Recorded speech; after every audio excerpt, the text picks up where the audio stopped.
क्या दिल्ली की सियासत में भूचाल आ गया है? दोस्तों, कल्पना करें, एक तरफ नई सीएम रेखा गुप्ता का ताज अभी ठीक से सजा भी नहीं और दूसरी तरफ विपक्ष के नेता आतिशी ने सीधे उनके ऑफिस पर धावा बोल दिया। दिल्ली की सियासत में आज नया अध्याय लिखा गया। क्या आपने देखा बीजेपी की नई सरकार और आम आदमी पार्टी के तीखे सवालों के बीच दिल्ली विधानसभा की पहली बैठक में क्या क्या हुआ? शपथ ग्रहण से लेकर स्पीकर के चुनाव तक और आतिशी के तीखे हमले, हर डिटेल आपके सामने बिना किसी ड्रामे के। दोस्तों, आज सुबह 11 बजे से दिल्ली विधानसभा की 8वीं विधायी सभा सत्र की पहली बैठक शुरू हुई। इस सत्र की शुरुआत विधायकों के शपथ ग्रहण से हुई और यह हर पल दिल्ली की नई राजनीतिक तस्वीर को दिखा रहा था। तो आइए जानते हैं कौन कौन ने शपथ ली और इसके बाद क्या हुआ। सत्र की शुरुआत में बीजेपी के 48 विधायकों और आम आदमी पार्टी के 22 विधायकों ने शपथ ली। इनमें प्रमुख नाम शामिल थे बीजेपी से रेखा गुप्ता, जो हाल ही में 20 फरवरी 2025 को दिल्ली की 9वीं मुख्यमंत्री बनी।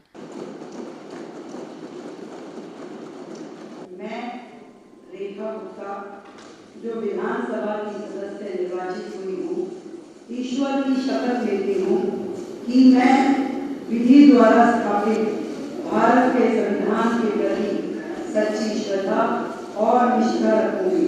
मैं भारत की प्रभुता और अखंडता अक्षुण्ण रखूंगी तथा जिस पद को मैं ग्रहण करने वाली हूँ, अपने कर्तव्यों का श्रद्धापूर्वक निर्वहन करूंगी।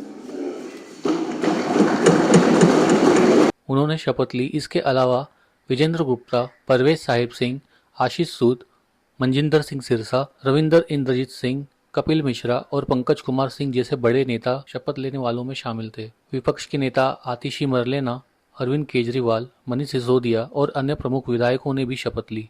कांग्रेस के सभी विधायक इस बार चुनाव हार गए, इसलिए उनकी कोई उपस्थिति नहीं थी। शपथ ग्रहण के बाद आज की सबसे बड़ी खबर थी दिल्ली विधानसभा के नए स्पीकर के चुनाव की।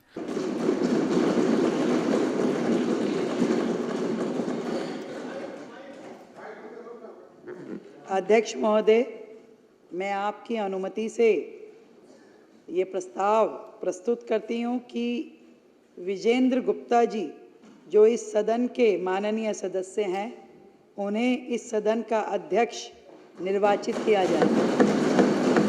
बीजेपी विधायक विजेंद्र गुप्ता को सर्वसम्मति से स्पीकर चुना गया, जो रोहिणी से विधायक हैं और लंबे समय से बीजेपी के वरिष्ठ नेता रहे हैं। पहले भी लीडर ऑफ अपोजिशन रह चुके हैं। उनका यह चुनाव बीजेपी की सत्ता में मजबूत पकड़ को दर्शाता है। जब गुप्ता ने स्पीकर की कुर्सी संभाली, विधानसभा में तालियां की गड़गड़ाहट हुई, लेकिन साथ ही में आपके विधायक खासकर आतिशी ने सवाल उठाए कि आज दिल्ली विधानसभा के स्पीकर बने हैं।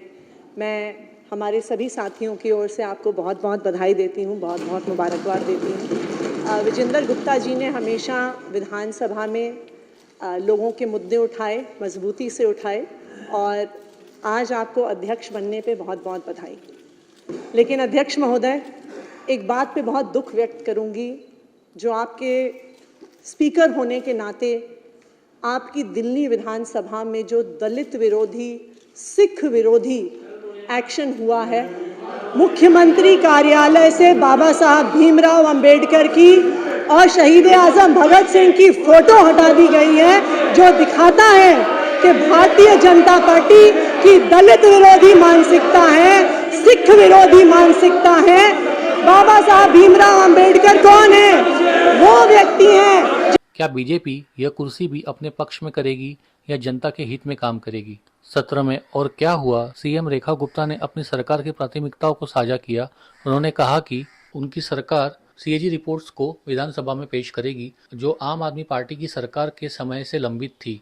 जो सबसे महत्वपूर्ण बात आने वाली है, जो हमने कही थी कि पहले ही सदन में सीएजी की रिपोर्ट हम सदन के पटल पे रखेंगे। उसके अलावा उन्होंने आयुष्मान भारत योजना को दिल्ली में लागू करने का ऐलान किया, जो दिल्ली के लोगों को 5 लाख रुपए तक की स्वास्थ्य बीमा सुविधा देगी। ये बीजेपी की पहली बड़ी जन कल्याणकारी पहल के रूप में देखी जा रही है। लेकिन सत्र में हलचल तब बढ़ी जब आतिशी ने बीजेपी सरकार पर तीखे हमले बोले। उन्होंने कहा बीजेपी ने दिल्ली की महिलाओं को 2500 रुपए मासिक देने का वादा किया था, लेकिन अब तक कुछ नहीं हुआ। ये जनता के साथ धोखा है। इसके बाद सत्र खत्म होते ही आतिशी और आम आदमी पार्टी के कार्यकर्ताओं ने सीएम रेखा गुप्ता के ऑफिस पर धावा बोल दिया। हमने 2 दिन पहले मुख्यमंत्री से समय मांगा था लेकिन हमें 2 दिन से समय नहीं मिला। तो अभी विधानसभा का सत्र चल रहा है, तो हम मुख्यमंत्री रेखा गुप्ता जी से मिलने आए हैं उनके ऑफिस के बाहर, और हम इंतजार कर रहे हैं कि वो हमें समय देंगे। और 2500 रुपए कब आएंगे के पोस्टरों के साथ प्रदर्शन किया। बीजेपी की ओर से पलटवार भी हुआ। उनके प्रवक्ता ने कहा, हमारी योजना तैयार है और मार्च से 2500 रुपए की स्कीम शुरू होगी। आम आदमी पार्टी हार के गुस्से में हंगामा कर रही है, लेकिन आतिशी ने साफ कर दिया, आम आदमी पार्टी सड़क और विधानसभा दोनों में बीजेपी को कटघरे में खड़ा करेगी। क्या भारतीय जनता पार्टी को लगता है कि प्रधानमंत्री नरेंद्र मोदी जी बाबा साहब भीमराव अंबेडकर से बड़े हैं? क्या भारतीय जनता पार्टी को लगता है कि प्रधानमंत्री नरेंद्र मोदी जी शहीद आजम भगत सिंह से बड़े हैं? कहीं भी नहीं है फोटो, पूरे रूम में नहीं है। पूरे रूम में कोई फोटो नहीं। अरविंद केजरीवाल जी थे और मैं थी, तब ये फोटो थी। अब वहाँ से इन फोटोओं को हटा के ये फोटोज लगवा दी गई। आतिशी यही नहीं रुकी, उनकी प्रेस कॉन्फ्रेंस में तीखे तीर चले। दिल्ली के हर कार्यालय में, दिल्ली सरकार के हर कार्यालय में ये फोटो थी। ये मैं आपको दिखाना चाहूँगी। जो सीएम कार्यालय दिल्ली विधानसभा में, ये 3 महीने पहले की फ़ोटो होगी, जब मैं मुख्यमंत्री के रूप में काम कर रही थी, आप देख सकते हैं। लेकिन भारतीय जनता पार्टी ने अपनी सच्ची मानसिकता दिखाते हुए, जो दलित विरोधी हैं, जो सिख विरोधी मानसिकता भारतीय जनता पार्टी की है, उन्होंने ये दोनों फ़ोटो सीएम कार्यालय से हटा दी हैं। आम आदमी पार्टी के कार्यकर्ताओं ने दिल्ली की गलियों में पोस्टर चिपकाए, नारेबाजी की।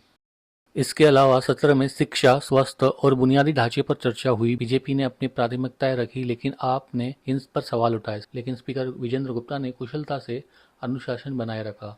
कल 25 फरवरी को उपराज्यपाल वीके सक्सेना विधानसभा को संबोधित करेंगे और डिप्टी स्पीकर के चुनाव पर भी चर्चा होगी। क्या वहां भी हंगामा होगा, ये देखना दिलचस्प होगा। तो दोस्तों, दिल्ली विधानसभा की ये पहली बैठक नई सरकार की शुरुआत और सियासी टकराव की कहानी बयां करती है। रेखा गुप्ता और आतिशी की ये जंग अभी शुरू हुई है। आपकी क्या राय है, नीचे कमेंट करें, और आपको ये अपडेट पसंद आया तो लाइक, शेयर और सब्सक्राइब जरूर करें। जय हिंद।